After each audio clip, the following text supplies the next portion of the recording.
ईश्वर, इस शब्द में ही सारा ब्रह्मांड समाया हुआ है। ईश्वर को पाने की चाहत तो हर एक इंसान में होती है। किसी मूर्ति के सामने सिर्फ माथा टेकने से भगवान नहीं मिलते। हर कार्य को संपन्न करने के लिए एक मार्गदर्शक गुरु की जरूरत होती है।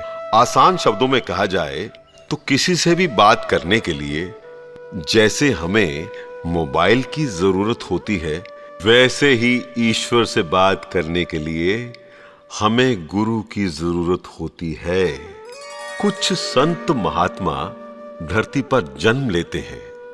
उनमें से एक थी कुरार विलेज मलाड में रहने वाली माता लाखपति देवी माता। माता थी तो आम इंसान, पर उनकी रूह में दुर्गा मां का निवास था, जिनके चरणों में आपके सारे दुखों का निवारण करने की शक्ति थी। माता जी के चमत्कार और कार्य कई लोगों ने देखे हैं।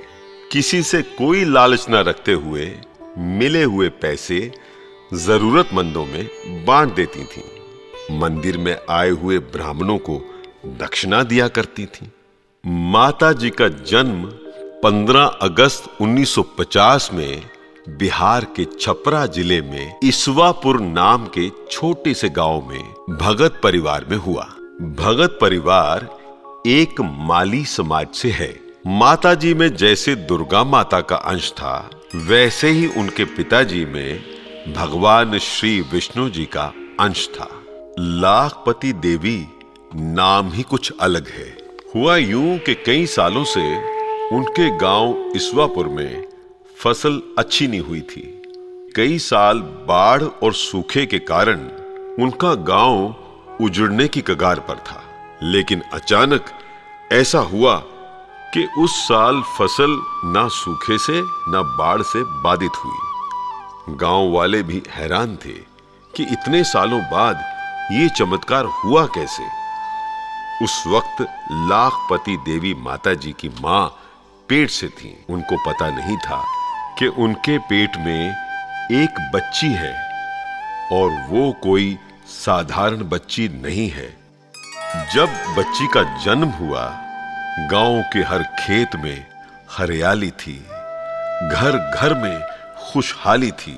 फसल अच्छी होने के कारण गांव वाले बहुत प्रसन्न थे। गांव वालों को एहसास हुआ ये सब उस बच्ची के जन्म की वजह से हुआ है। गांव वाले महसूस कर रहे थे कि उस बच्ची के अंदर कोई न कोई दैवी शक्ति जरूर है।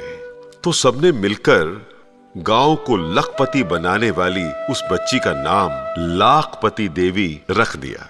ये था माता लाखपति माता जी का पहला चमत्कार। ये लाखपति देवी माता जी आखिरकार थी तो इंसान, और उन्होंने इंसान की तरह अपना धर्म और अपना कर्म भोगा। लाखपति देवी भले ही अनपढ़ थी, मगर अपनी दैवी शक्ति से वो सामने वाले के मन को खूब पढ़ लेती थी। लाखपति देवी माता जी की शादी दीनानाथ भगत जी के साथ हुई। दीनानाथ जी मुंबई में रेलवे डिपार्टमेंट में काम करते थे। शादी के बाद दीनानाथ जी लाखपति देवी माता जी को गांव में अकेला छोड़कर मुंबई आ गए। माता लाखपति देवी को मुंबई बार बार बुला रही थी। उनकी कर्म भूमि ईश्वर के प्रताप से निश्चित हो चुकी थी। भले ही उनकी जन्म भूमि बिहार थी, लेकिन उनकी कर्म भूमि मुंबई थी। माता जी मुंबई में आई, अपने पति का हाथ बटाने लगी। दूध, सब्जी, प्याज, बटाटा, हार और फूल बेचने लगी। काम कोई छोटा नहीं होता, ये उनका मानना था। उनके यहाँ 4 बच्चे हुए। बड़ा बेटा लल्लन और मनोज और हरिंदर और बेटी लक्ष्मी। बच्चों को अच्छे संस्कार देकर उन्होंने बड़ा किया। चारों बच्चों को पढ़ाया लिखाया, इस काबिल बनाया कि आज समाज में उनकी भी इज्जत है। कर दूसरों का भला, ईश्वर देख रहा है। बिना मांगे ही सब कुछ मिल जाएगा, तुझे ईश्वर देख रहा है। ये शिक्षा उन्होंने अपने बच्चों को दी। यही सीख आज के परिवार वालों को लेनी चाहिए। माता जी ने कुरार विलेज शिवाजी नगर में एक श्री माता बाबा मंदिर का निर्माण करवाया।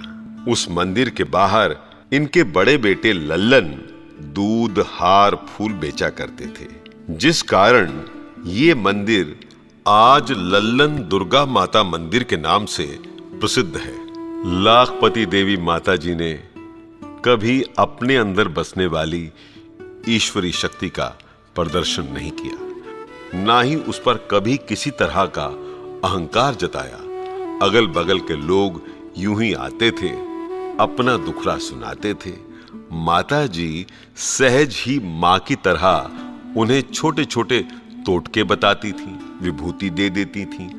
अपनी सिद्धि से वो लोगों का शारीरिक, मानसिक, आर्थिक और भूत प्रेत जैसी बाधाओं का निवारण करती थी। उनका मानना था कि मैं बंद मुट्ठी आई हूं, खुली मुट्ठी जाऊंगी। हमेशा ही उन्होंने आए हुए भक्तों को कुछ देने का प्रयास किया।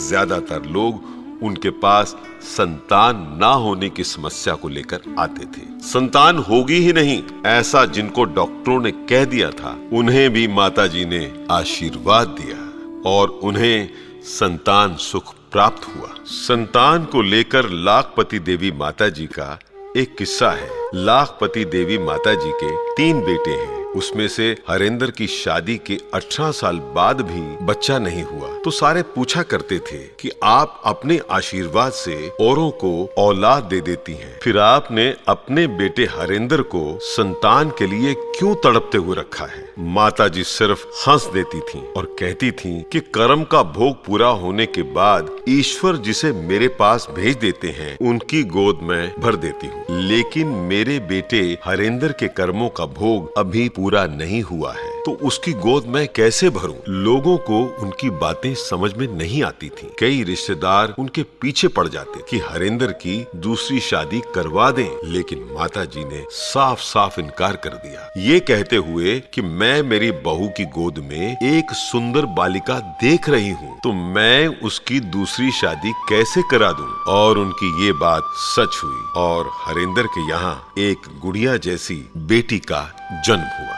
माता जी के आशीर्वाद से दुर्गा माता के मंदिर में श्री कृष्ण जन्माष्टमी का त्योहार बड़े धूमधाम से मनाया जाता है। राधा कृष्ण नृत्य और भगवान शंकर नृत्य जन्माष्टमी त्योहार के खास आकर्षण होते हैं। दुर्गा माता के मंदिर में नवरात्रों के त्योहार का हर साल विशेष महत्व होता है, क्योंकि लाखपति देवी माता जी भी दुर्गा माता का अंश थीं।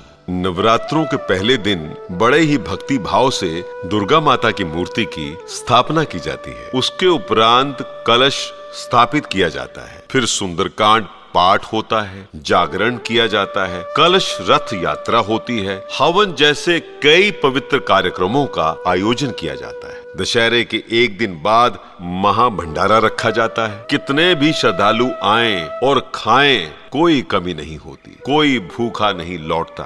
यही विशेषता है इस भंडारे की, क्योंकि इसे लाखपति माता जी का आशीर्वाद प्राप्त है। कुरार विलेज में छठ पूजा के कार्यक्रम की नींव भी माता जी ने स्वयं रखी थी। पहले दुर्गा माता जी के मंदिर में होने वाली छठ पूजा आज बड़े से ग्राउंड में रखी जाती है, उसके बावजूद भी जगह कम पड़ जाती है। दुर्गा माता जी के मंदिर में हर गुरुवार महिला मंडल का भजन रखा जाता है। ऐसे माता जी के भक्त बड़े ही भक्ति भाव से हर कार्यक्रम में हिस्सा लेते हैं और कई सारी बड़ी हस्तियां शामिल होती हैं। ये लाखपति देवी माता जी के लिए उनका प्रेम और भक्ति का भाव है। ऐसी हमारी प्यारी लाखपति देवी माता जी का स्वर्गवास 14 फरवरी 2023 को हुआ। माता जी के अंतिम दर्शन के लिए मानो भक्तों का तांता उमड़ पड़ा हो। हर कोई यही कह रहा था, आज उसने अपनी सगी माँ को खो दिया है, अपनी सगी माँ को खो दिया है। माता जी की आखिरी इच्छा थी कि उनके पार्थिव शरीर को जलाया न जाए। मुंबई जैसे बड़े शहर में उनकी समाधि बनाना मुमकिन नहीं था, लेकिन उनके बेटों ने हार नहीं मानी। वो अपनी माता जी के पार्थिव शरीर को प्लेन से अपने गांव प्यारेपुर गोपालगंज में है वहां पर ले गए। अपने ही घर के सामने उनकी माता जी की समाधि बनाई, उनका मंदिर बनवाया।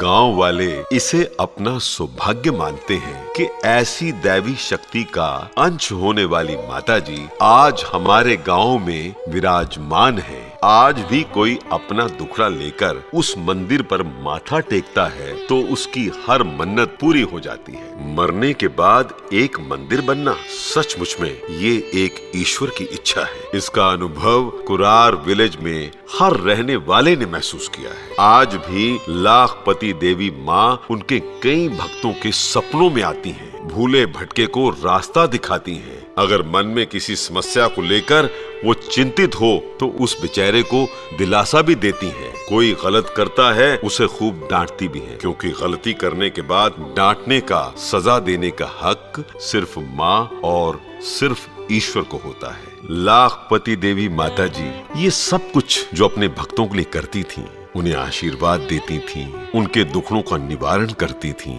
उन्हें प्रेत बाधाओं से आजाद करवाती थीं, उन्हें संतान सुख प्राप्त होता था माँ के आशीर्वाद से। ये उनके लिए सचमुच में आसान था, लेकिन हमारे लिए ये किसी चमत्कार, किसी वरदान से कम नहीं है। माता जी की सीख और संस्कार के कारण आज भी तीनों भाई लल्लन, मनोज, हरेंद्र और बहन लक्ष्मी मिलजुल कर रहते हैं। माता जी का कार्य और उनके शुरू किए हुए कई सारे कार्यक्रम आज भी उसी जोश, लगन और आनंद से आयोजित किए जाते हैं। लोगों के दुख में साथ देना, उनकी हर समस्या में मदद करना, ये भाई बहन इसे अपना कर्तव्य मानते हैं, इसे अपनी माता जी का आदेश मानते हैं। भाई लल्लन, मनोज, हरेंद्र और बहन लक्ष्मी और पूरा भगत परिवार माता जी के नाम से लोगों को हर तरह की सुविधाएं उपलब्ध कराने में कोशिश करते रहते हैं। ईश्वर तेरे हजारों रूप, जानू कैसे मानू कैसे, समझना